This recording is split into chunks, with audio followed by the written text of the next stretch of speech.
이란이 핵 합의에서 정한 핵 프로그램 동결 제한 규정을 더는 지키지 않겠다며 사실상 핵 합의 탈퇴를 선언했습니다.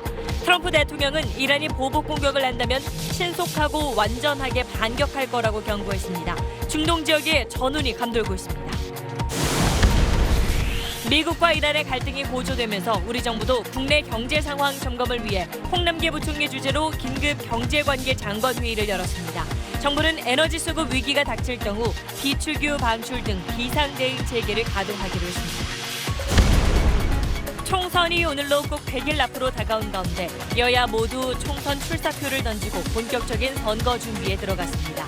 선거 제도가 바뀌고 정치 지형도 복잡해 앞으로 100일 동안 치열한 승부가 예상됩니다. 환경부와 대형마트의 자율협약에 따라 올해부터 자율포장대에서 포장용 테이프와 끈을 사용할 수 없게 됐습니다. 아주 불편하다니까. 어째 이렇게 불편해. 아무리 장바구니 쳐봐보세요. 이거 장바구니가 이거 하겠어요? 제도 시행 이후 마트 이용객들 반응을 현장 취재했습니다. 경기도 양평에서 여고생들이 여중생을 집단 폭행했다는 신고가 접수돼 경찰이 수사에 나섰습니다. 1시간 가까이 맞은 피해 학생은 코뼈가 부러져 수술을 받은 것으로 전해졌습니다.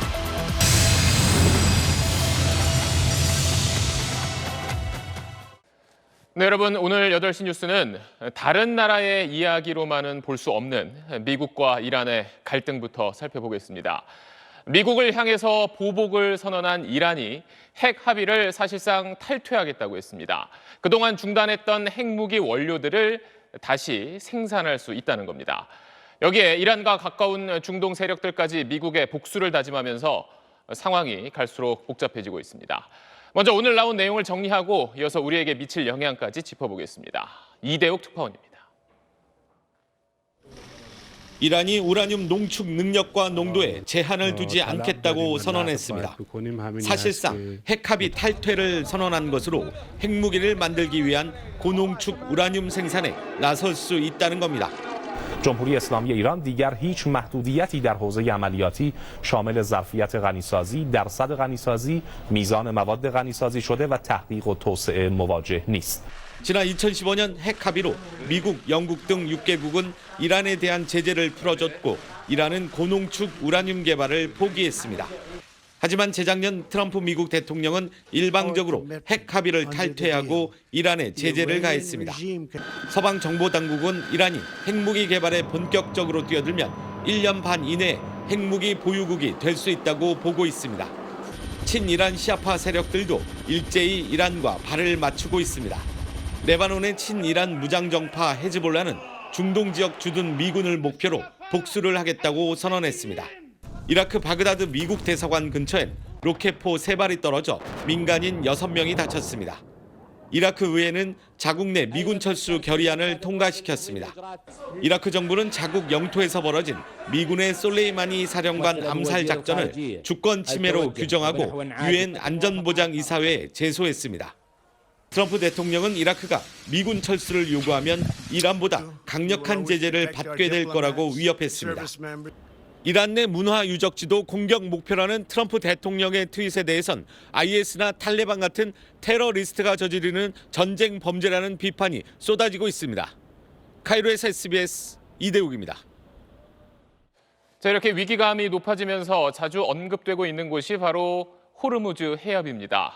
우리에게도 중요한 곳입니다. 왜냐하면 외국에서 들여오는 원유의 70%가 바로 이란 앞에 이 좁은 바다를 지나가기 때문입니다.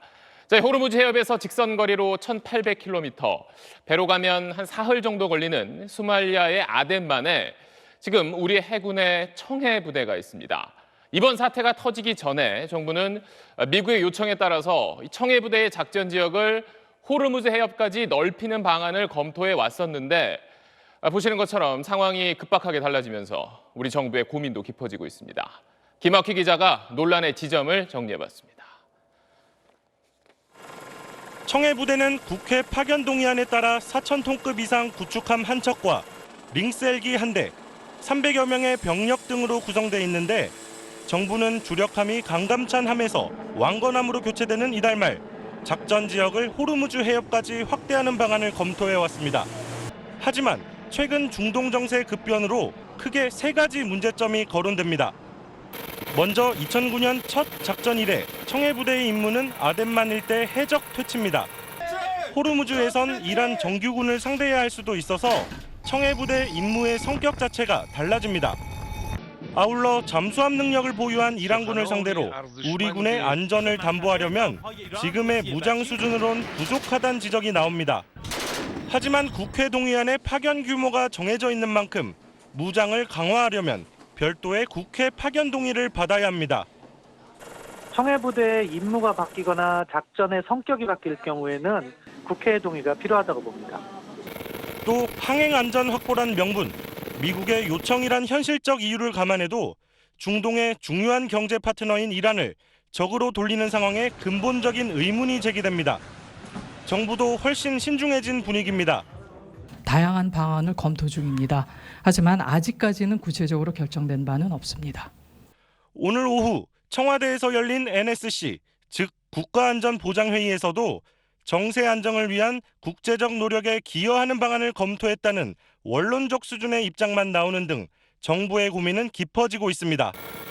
SBS 김학휘입니다. 자, 석유가 많이 나는 나라들이 몰려있는 이 중동 쪽에 긴장감이 커지면서 국제 원유 시장은 물론 금융 시장까지 출렁이고 있습니다. 오늘 우리 주식 시장이 크게 떨어지고 또 기름값 움직이는 게 심상치 않자 정부는 긴급 회의를 열어서 대책을 논의했습니다. 이 소식은 전영우 기자가 전하겠습니다. 미국과 이란의 극한 갈등에 금융시장이 출렁였습니다. 오늘 코스피는 전 거래일보다 1% 가까이, 코스닥은 2% 넘게 떨어졌습니다. 국제 금값은 6년 8개월 만에 최고치인 온스당 1,588.13달러에 거래됐습니다. 국제 유가도 솔레이마니 이란 사령관 사망 이후 계속 오르고 있습니다. 이란의 원유 생산량 비중은 2% 수준이지만 원유를 싣고 지나가는 길목인 호르무즈 해협을 이란이 봉쇄할 경우 걷잡을 수 없는 상황이 됩니다. 특히 유류비가 영업비용 중 20에서 30%를 차지하는 항공업계와 해운, 석유화학 업계는 직접 타격이 불가피합니다.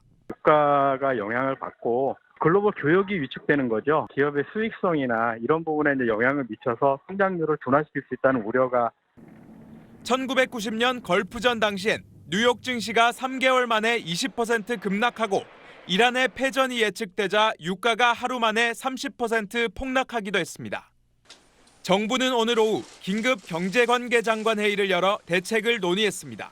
아직까지 직접적으로 원유 시장에 큰 교란은 발생하지는 않고 있는데 정부는 석유 수급 위기가 발생하면 2억 배럴 규모의 비축유를 방출하는 등 기존에 마련된 비상대응 조치를 단계적으로 시행하겠다고 밝혔습니다.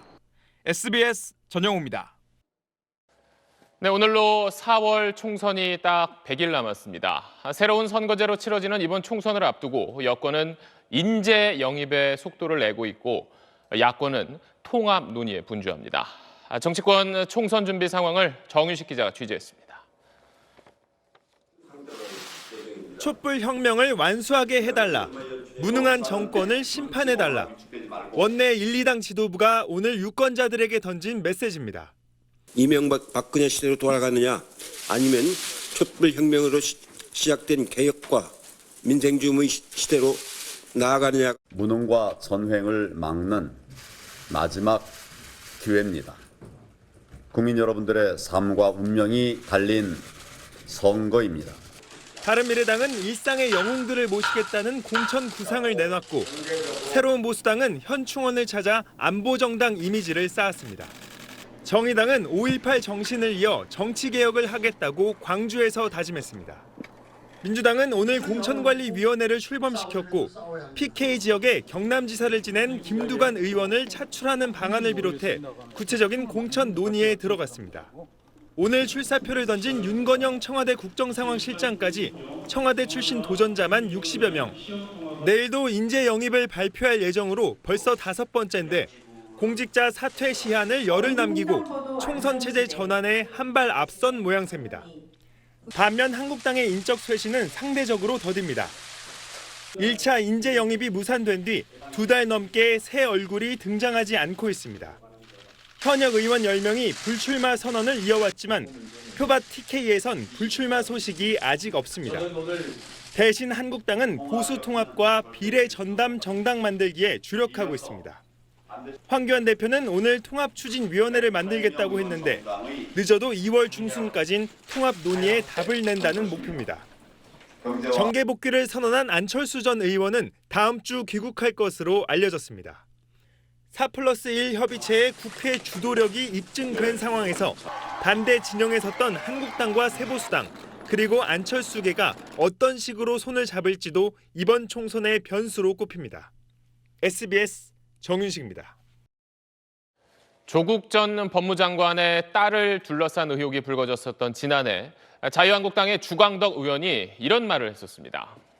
생활기록부에 나타난 한영외고 1학년, 2학년, 3학년 동안의 성적을 추가로 제보받았습니다. 대부분 다 6등급, 7등급, 8등급 다 이해합니다.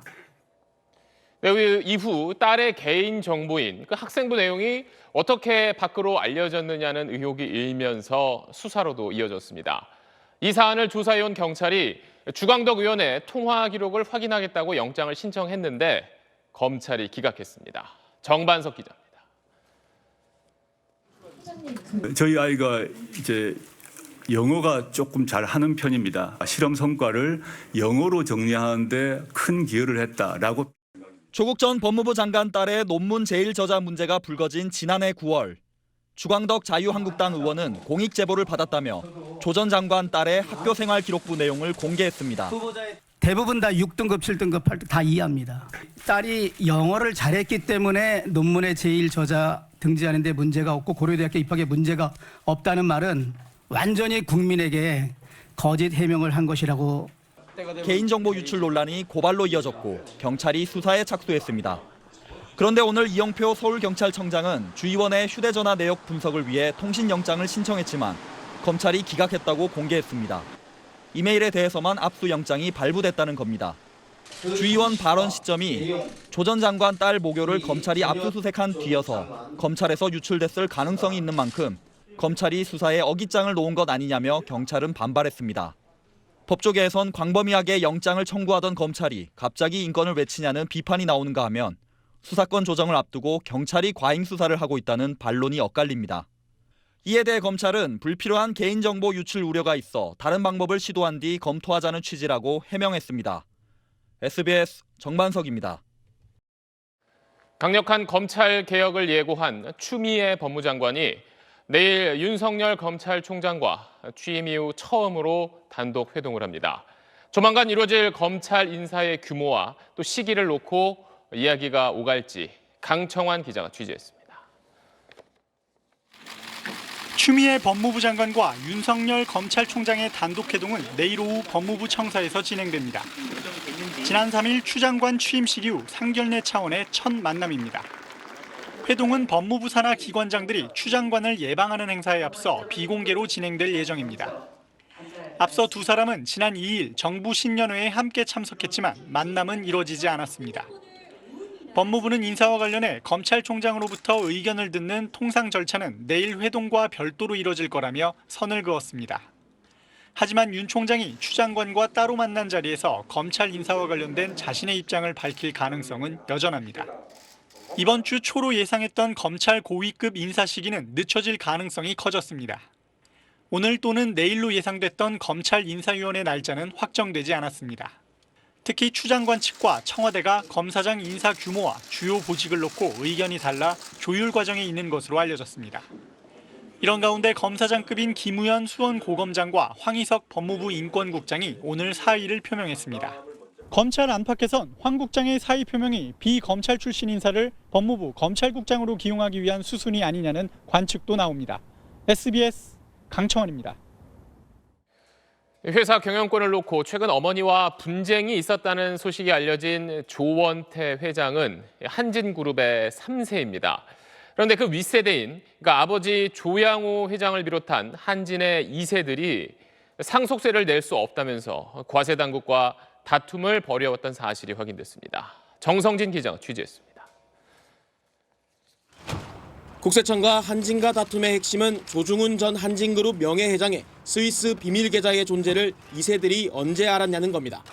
국세청은 2002년 11월 조 전 명예회장이 숨졌을 당시 조양호 전 회장 등 5남매가 이미 계좌의 존재를 알고 있었다고 봤습니다. 특히 조 전 명예회장이 숨지기 넉 달 전 비밀 계좌에서 5천만 달러, 우리 돈 500억 원 이상이 출금됐는데 이 돈도 자식들에게 흘러갔을 것이라는 게 국세청 판단입니다. 상속을 일부러 숨겼으니 과세할 수 있는 기간이 10년에서 15년으로 연장됐다고 보고 2018년 4월 상속세와 가산세까지 모두 852억 원을 부과했습니다. 한진그룹은 곧바로 세금 일부는 냈고 나머지는 5년간 분납하겠다고 발표까지 했습니다. 그런데 불과 2달 뒤 세금을 낼 수 없다고 슬그머니 조세 심판을 청구했던 겁니다. 조양호 전 회장 등 2세들은 해당 비밀 계좌의 존재를 2016년 4월에서야 알았다며 보통의 상속세 부과 기간 10년이 지났다는 논리를 내세웠습니다. 단순 신고 누락이니까 과세 대상이 아니란 겁니다. 하지만 지난해 조남호, 조종호 두 형제의 해외 계좌 미신고에 대한 재판 과정에서 1심 재판부는 이들이 비밀 계좌의 존재를 사전에 충분히 인식하고 있었다며 20억 원씩 벌금형을 선고한 바 있습니다. 일반 사법부의 판결은 심판원이라든지 이런 조세 소송 단계에서도 별다른 사유가 없는 한은 준용을 합니다. 한진과 상속세 논란은 빠르면 이달 안으로 과세 당국의 결론이 나올 것으로 보입니다. SBS 정성진입니다. 네, 요즘 행사장에서 헬륨을 넣은 풍선을 하늘 높이 날리는 모습 아마 본 적 있으실 겁니다. 그게 볼 때는 참 좋은데 그 풍선들이 언젠가는 땅과 바다로 다시 떨어져서 환경을 심각하게 오염시키는 걸로 드러났습니다. 박찬범 기자입니다. 2020년 새해가 되는 순간 풍선 수천 개가 하늘로 날아오릅니다. 화려한 볼거리에 환호성이 터져 나오지만 이 풍선들이 어떻게 되는지 주최 측은 신경 쓰지 않습니다. 플라스틱이라든지 일회용품 사용한 건강한 거 이런 건 다 운동하고 했는데 풍선 날리기는 아직 미처 생각 못 했습니다. 새해도 전국에서 진행된 풍선 날리기 행사는 확인된 곳만 72곳에 달합니다. 플라스틱 재질의 풍선은 지상이나 바다로 떨어진 뒤 분해되는데 많게는 수백 년까지 걸립니다. 그 사이 조류나 해양 생물이 먹으면 치명적이고 햇빛을 받으면 미세 플라스틱으로 분해돼 장시간 생태계를 교란하는 원인이 됩니다. 저희가 구별해내서 안 먹을 수도 없고 생태계에 퍼지는 나머지 과정은 다른 미세 플라스틱과 거의 동일하다고 보시면 됩니다. 이런 문제 때문에 미국과 영국, 네덜란드의 일부 도시는 풍선 날리기 행사를 금지하기도 합니다. 하늘에 올라가게 되면 터져서 쓰레기로 떨어진다라고 하는 것은 상식의 문제잖아요. 고의적 불법 투기에 해당된다라고. 잘 몰라서 혹은 관행이었다는 이유로 반복되는 풍선 날리기 행사를 이제는 퇴출하자는 목소리가 높습니다. SBS 박찬범입니다. 네, 새해부터 대형마트 자율 포장대 풍경이 달라졌습니다. 종이 상자는 예전처럼 그 자리에 있지만 상자를 묶던 비닐 테이프와 끈은 사라졌는데요. 플라스틱 쓰레기를 줄이고 장바구니 사용을 독려하기 위해서입니다. 시민들 반응이 어떤지 또 이 제도를 4년째 시행하고 있는 제주도 상황은 어떤지 이세영, 배정훈 기자가 차례로 전해드립니다.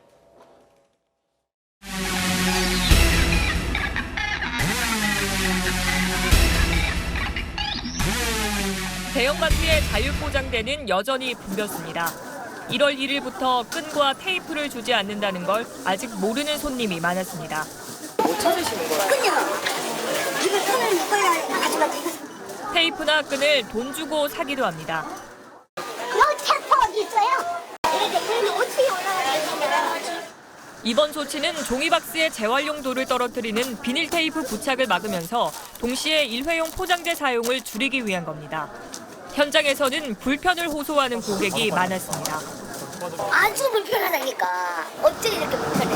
아니 서민을 아무리 장바구니 쳐봐보세요. 이거 장바구니가 이거 하겠어요? 물론 미리 끈을 가져오거나 장바구니를 준비한 고객도 있었습니다. 이렇게 끈도 가지고 묶으려고 조금 불편하면 어때요? 좋아진다면 좋은 거지. 장바구니나 꼭 가지고 다니시면 좋겠어요. 그 필수라고 생각합니다. 대형마트 3사에서 1년간 사용되는 포장용 테이프와 끈의 무게만 658톤, 길이로 따지면 지구 5바퀴가 넘습니다. 이 대형마트에선 지난 1일부터 시행한 이후 종이박스 사용률이 30%가량 줄었다고 합니다. 테이프와 끈도 당연히 줄었는데 이 규제, 자리 잡을 수 있을까요? 여기는 제주도입니다.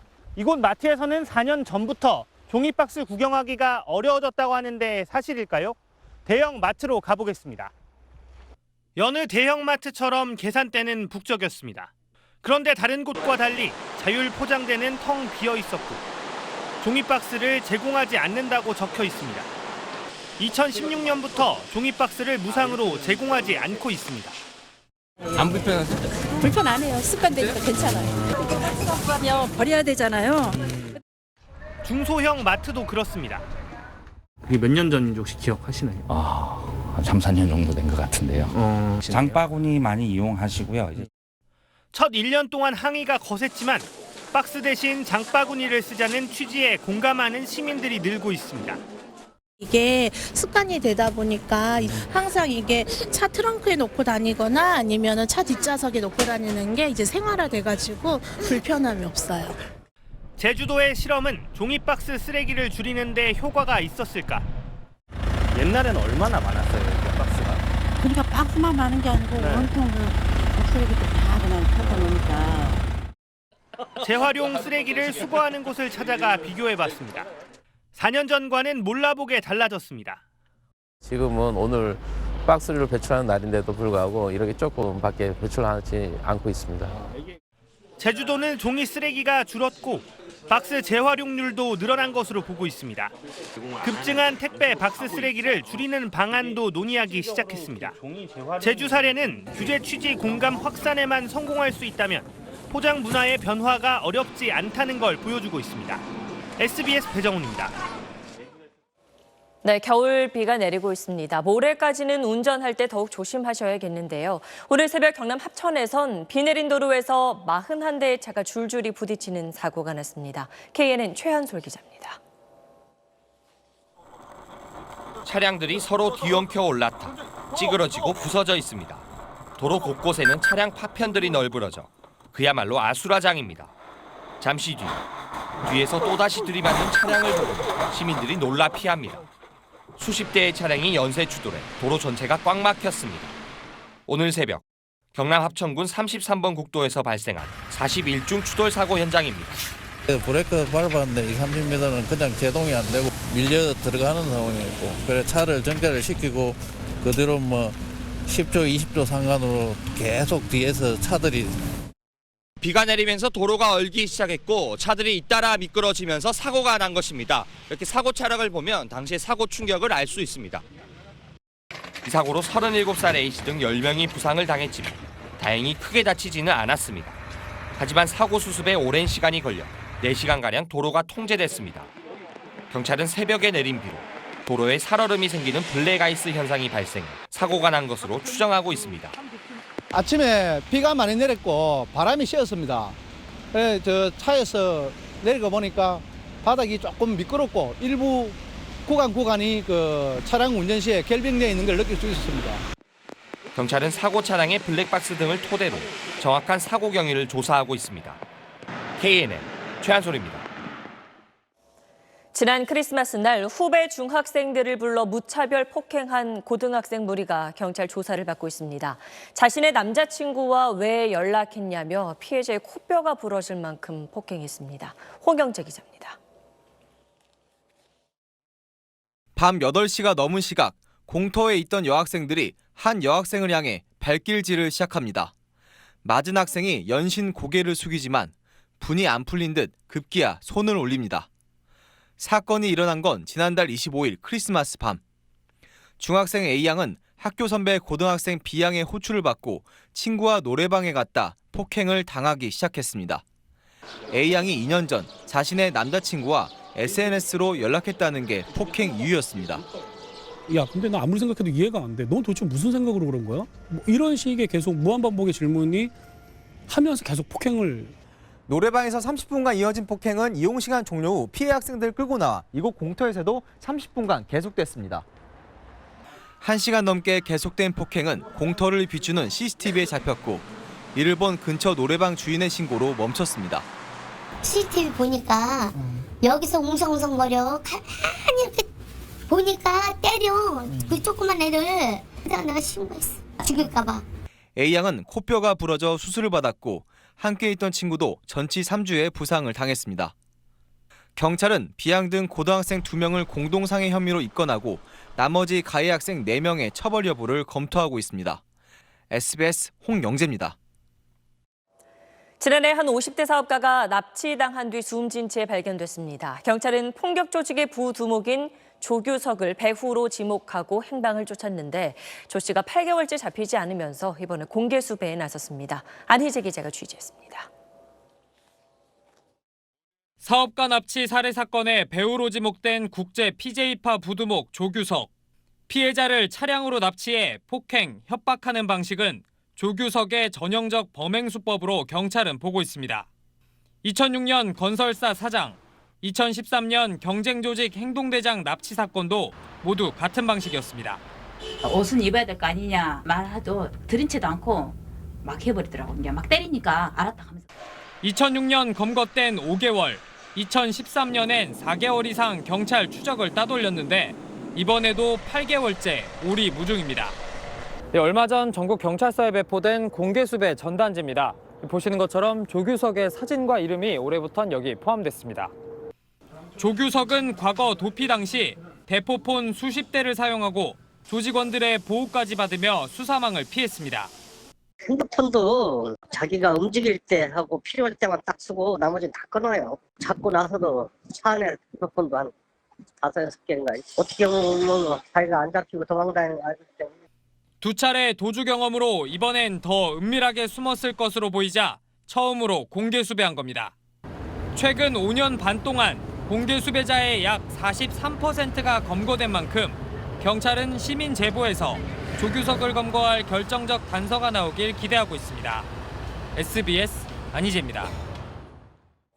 국내 대표 문학상 가운데 하나인 이상문학상 올해 수상자들이 상을 거부하고 나섰습니다.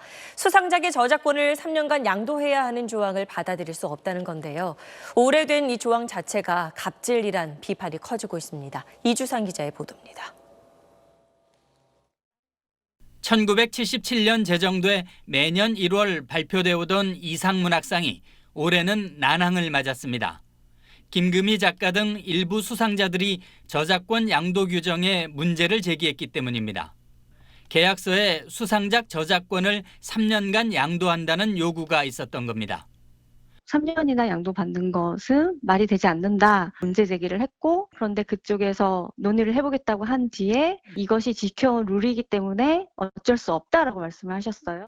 결국 김 작가는 수상을 거부했고 다른 수상자인 최은영, 이기호 작가도 잇따라 동참했습니다. 문제가 되자 문학사상은 오늘로 예정됐던 수상자 발표를 연기한 뒤 해당 조항을 삭제하겠다고 일부 언론에 밝혔습니다. 하지만 해당 작가들과는 여전히 아무런 논의를 하지 않고 있습니다.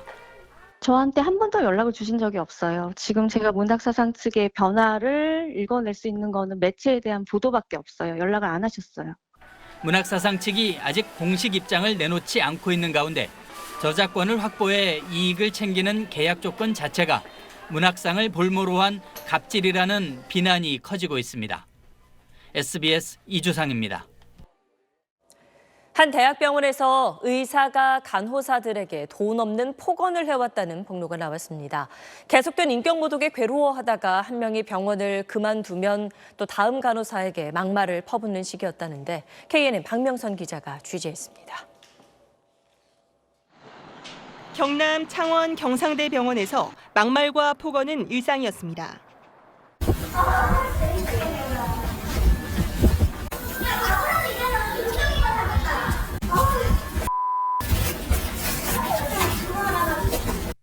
취재진이 만난 간호사 상당수는 공포 분위기 속에서 폭언을 당한 경험이 있다고 하소연합니다. 직접적으로 맞닿아 있을 수밖에 없거든요. 이제 소리 지른다던가 그런 말들을 하면 이제 저희 입장에서는 무섭고 떨리고. 인격 모독이나 망신주기식 폭언을 수년 동안 감내해왔다는 진술입니다. 지금까지 자기가 그만두게 만들겠다는 애들이 한 명씩 꼭 있거든요. 걔가 나가면 또 다른 한 명이 그렇게 하면 꼭. 폭언 피해 간호사들은 수십 명에 이르는데 최근에는 견디다 못해 4명이 잇따라 퇴사하기도 했습니다. 또 다른 과 비의사도 간호사들에게 욕설을 했다는 신고가 접수됐는데 과거 간호사 폭행으로 정직 3개월 처분을 받기도 했습니다. 병원 측은 간호사들의 문제 제기에 고충처리위원회를 열고 사과하겠다고 밝혔습니다.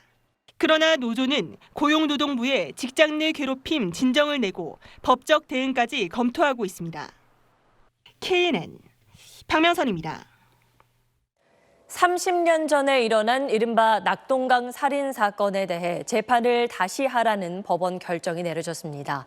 고문에 못 이겨 허위 자백을 하고 20년 넘게 억울하게 옥살이한 2명의 재심 청구를 받아들인 건데 사법부는 피해자들에게 이례적으로 사과하기도 했습니다. KNN 표준규 기자입니다.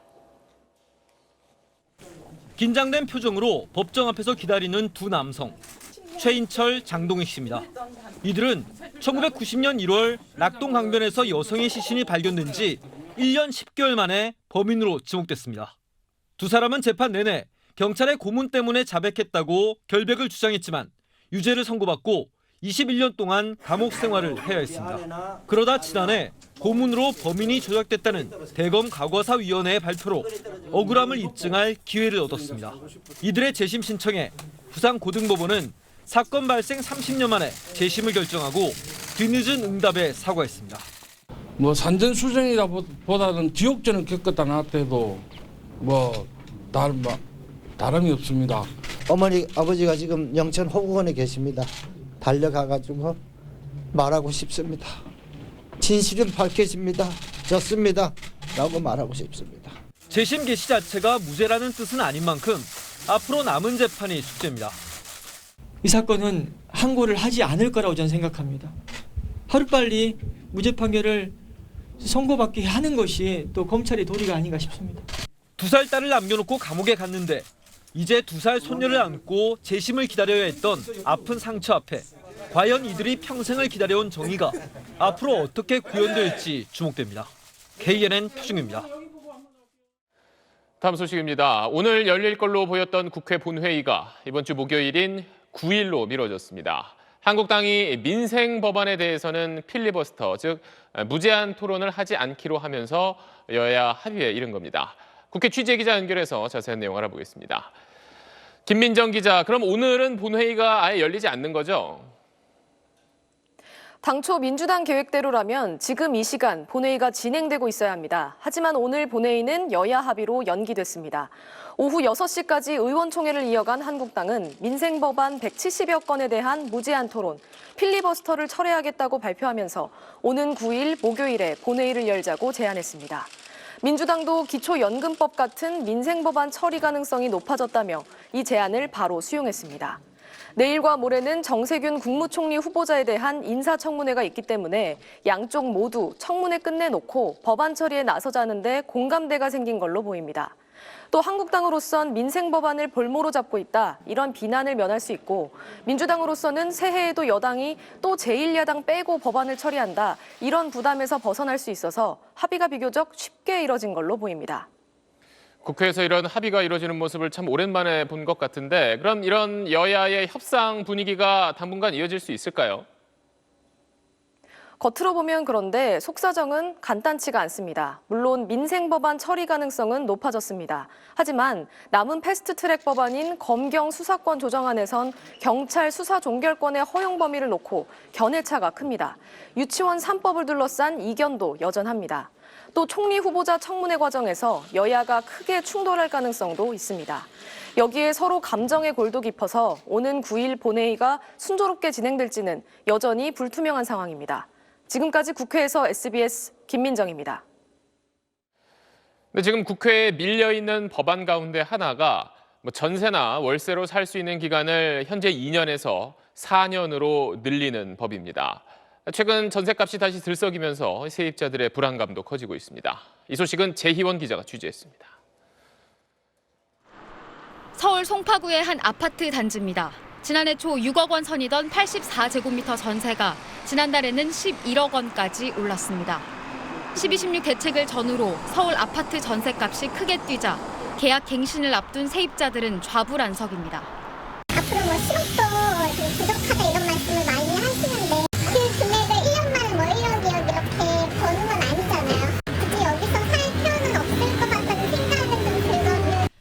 지난해 9월 법무부와 여당은 현재 상가에 시행 중인 계약 갱신 청구권을 주택 세입자들에게도 보장하겠다고 발표했습니다. 2년이 기본인 전월세 거주 기간을 4년까지 보호하겠다는 내용이었습니다. 하지만 임차인 보호 법안은 여전히 발이 묶여 있습니다. 계약 갱신 청구권과 전월세 인상률 상한제는 3년이 넘도록 국회 법사위 단계에 머무르고 있습니다. 주택 임대차 기간이 갑자기 늘어나면 전월세가 한꺼번에 오르고 물량도 줄어 전세난이 심해질 수 있다는 우려도 나오지만 반론도 만만치 않습니다. 재작년에 상가임대차 보호법이 5년에서 10년으로 사실 늘어날 때는 똑같은 반대 논리가 있었어요. 그런 부작용이 현재까지는 나타난 게 없습니다. 세입자 보호를 우선하는 주택 임대차 보호법 개정과 함께 나타날 수 있는 부작용을 최소화하는 정책 마련이 시급하다는 목소리가 커지고 있습니다. SBS 제희원입니다. 중국 우한에서 원인이 알려지지 않은 폐렴 환자가 집단 발병한 것과 관련해 중국 당국이 사스는 아니라고 밝혔습니다. 하지만 환자는 계속 늘어나고 있고 수억 명이 이동하는 명절 춘제도 앞두고 있어서 불안감이 커지고 있습니다. 먼저 베이징 송욱 특파원입니다. 지금까지 중국 우한 보건당국이 밝힌 원인 불명의 폐렴 환자는 모두 59명입니다. 지난달 31일 발병 사실 공개 당시 환자 수 27명에서 32명이 더 늘었습니다. 7명은 중태입니다. 원인은 여전히 오리무중입니다. 중증 급성호흡기 증후군 사스에 대한 우려가 컸지만 우한 보건당국은 지금까지의 분석에서 사스와 메르스, 조류 인플루엔자 등은 원인에서 제외했다고 밝혔습니다. 사람 간 전염은 없었다고 덧붙였습니다. 이에 따라 새로운 변종 폐렴일 가능성이 제기되고 있습니다. 2000년대 초반 사스 사태로 299명이 숨졌던 홍콩은 공포에 휩싸였습니다. 우한을 다녀왔다가 발열과 폐렴 등의 증상을 보인 홍콩인이 8명 추가로 확인되며 의심 환자는 모두 17명으로 늘어났습니다. 그제부터 대응태세를 심각 단계로 격상한 홍콩 당국은 공항에 적외선 카메라를 추가 배치했습니다. 의심 사례가 발생한 마카오와 싱가포르도 대비태세를 강화했습니다. 이달 말엔 수억 명의 중국인들이 대이동에 나서는 춘제 연휴가 시작됩니다. 아직 사람 간 전염 사례는 발견되지 않았지만 춘제 대이동이 폐렴을 퍼뜨릴 가능성에 대한 우려가 나오고 있습니다. 베이징에서 SBS 송욱입니다. 중국의 이번 원인불명 폐렴 집단 발병에 대해 세계보건기구도 조사단을 파견하며 예의주시하고 있습니다. 하지만 중국 보건당국이 환자 관련 정보를 제한적으로만 공개하면서 우려가 커지고 있습니다. 조동찬 의학전문기자입니다. 중국 우한 보건당국은 원인 미상 집단 폐렴에 대해 바이러스가 일으키는 폐렴 가능성이 크다고 밝혔습니다. 유전자 검사 결과 2000년대 초반 수백 명이 목숨을 잃게 했던 사스는 아니며 최근 국제사회를 위협했던 메르스, 조류 독감 등도 아니라고 발표했습니다. 세계보건기구는 중국이 발표한 대로 원인이 아직 확인되지 않았다고 공식 발표했지만 정확한 원인과 얼마나 위험한지를 파악하기엔 정보가 제한돼 있다고 기술했습니다. 환자의 연령별, 성별, 지역별 등의 인구학적인 특성을 분석을 해야 되고요. 그리고 잠복기라든가 질병의 자연사에 대한 정보도 필요합니다.